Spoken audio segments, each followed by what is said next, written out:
Sure, being an astronaut sounds fun, but what's not so fun is returning back to Earth and realizing you've left your fingernails behind. Yeah, fingernails. Might make you think twice about those spaceflight ambitions.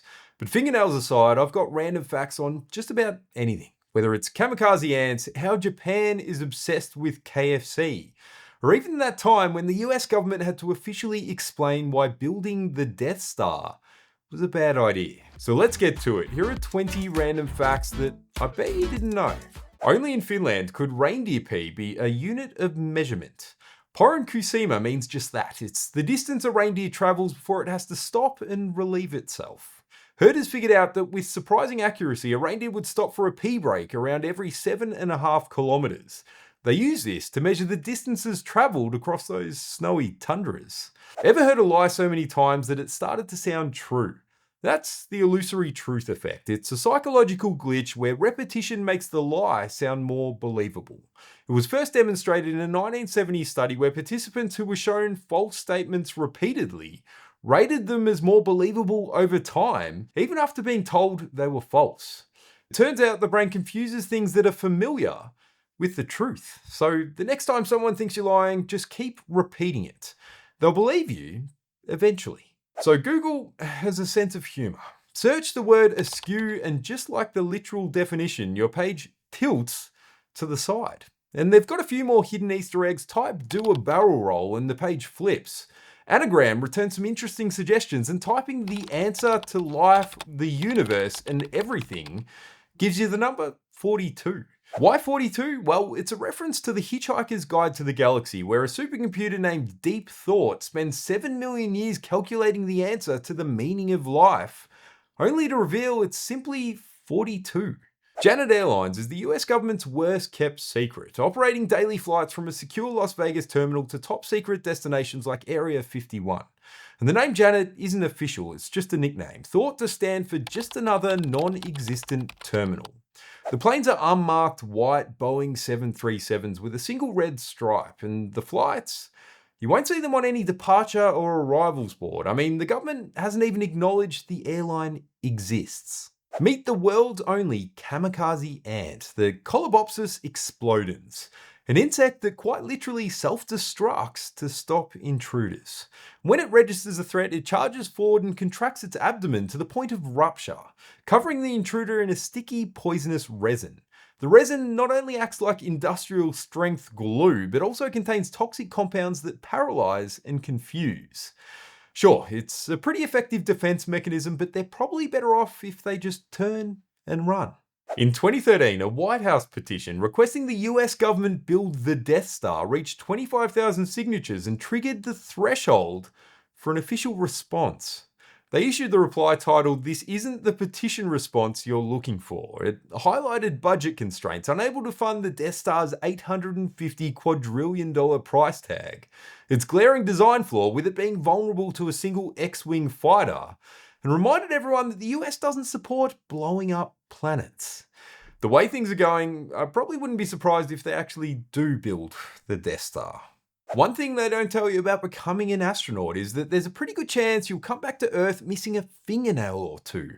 The culprit, extravehicular mobility units, really just a fancy name for spacesuit gloves.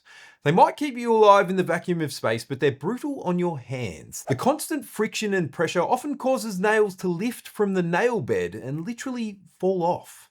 And it might seem extreme, but it's not uncommon for astronauts to take preemptive action by surgically removing their fingernails before missions. Back in the 18th century, Bedlam wasn't just an asylum, it was one of London's most disturbing tourist attractions. Formerly known as the Bedlam Royal Hospital, it charged admission to the public who came in droves just to sit and stare at the mentally ill residents.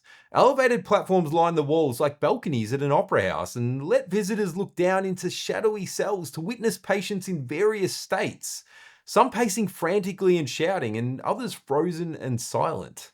It was only after years of public gawking and mounting outrage that officials finally put an end to the twisted attraction. And now when you hear the word Bedlam to describe chaos, you'll know where it all started. There's a word for people who confidently share opinions on things they know nothing about. Ultra-crepidarians, it's derived from the Latin phrase beyond the sandal, and has its origins back to ancient Rome where a shoemaker criticized a painter for a mistake they made when painting a sandal. They pointed out the flaw, but then began critiquing the whole artwork. The painter replied by saying, "Let the shoemaker not go beyond the sandal," which then became associated with anyone who shared advice about subjects they don't really understand. The term jaywalking didn't exist before cars. It was invented in the early 1900s by car companies responding to the bad publicity they were getting for rising pedestrian-related deaths. So they launched a PR campaign blaming reckless walkers, not drivers. At the time, jay was slang for an unsophisticated person, so they came up with jaywalking, a clever insult that framed pedestrians as the problem. And the campaign was so effective, it led to new laws that turned the once common behaviour of simply crossing the street into a criminal offence. Soap operas weren't originally designed to entertain. They were created to sell soap. In the 1930s, companies like Procter & Gamble sponsored short, dramatic radio shows airing during the day. The idea being to reach as many housewives as possible. And the strategy worked. Sales of cleaning products soared, and the format changed media forever, blending advertising with storytelling in a way that laid the foundations for marketing as we know it today. How did people survive without alarm clocks? I mean, were they always just late to work? No, they weren't. They relied on knocker-uppers. These were the people whose sole job it was to serve as human alarm clocks. They were hired to show up in the early hours using long sticks or pea shooters to tap on clients' windows until they stirred.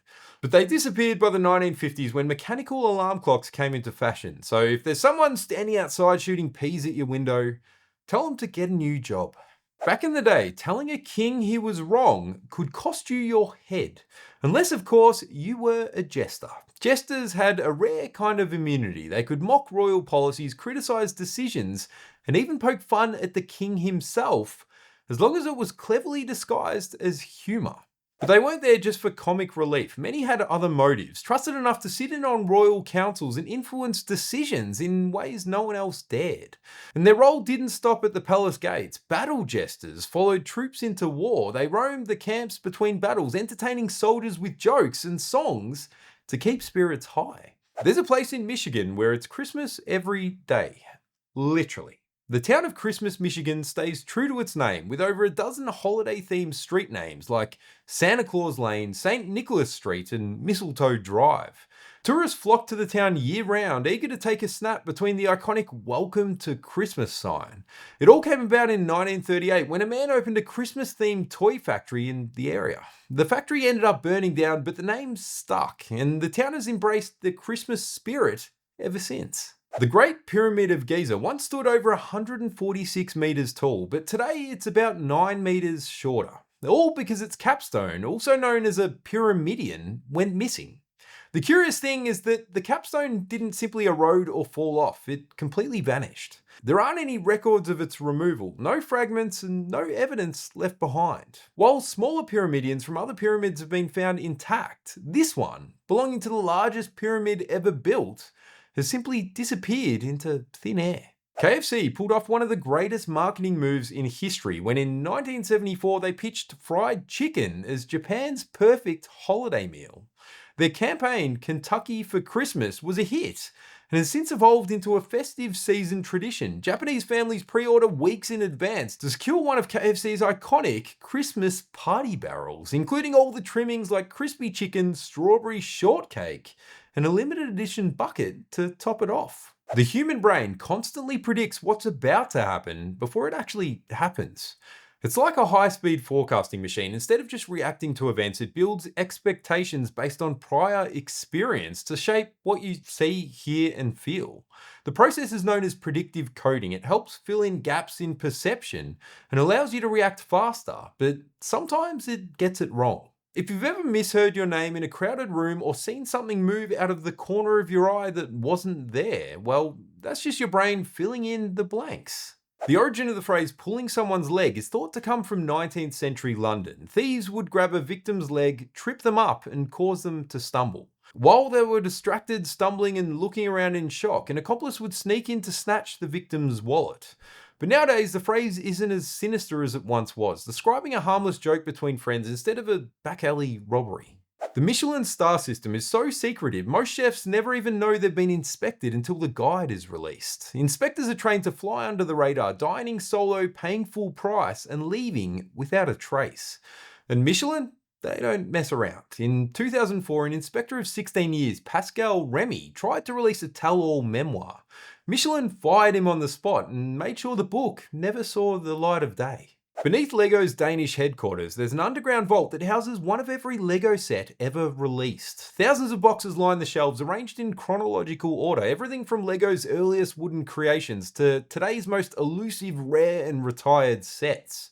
Each set is stored in mint condition with the original packaging and manuals, but if you're planning a visit, you're out of luck. It's not open to the public, and only LEGO insiders and the odd special VIP guest has ever managed to set a foot inside.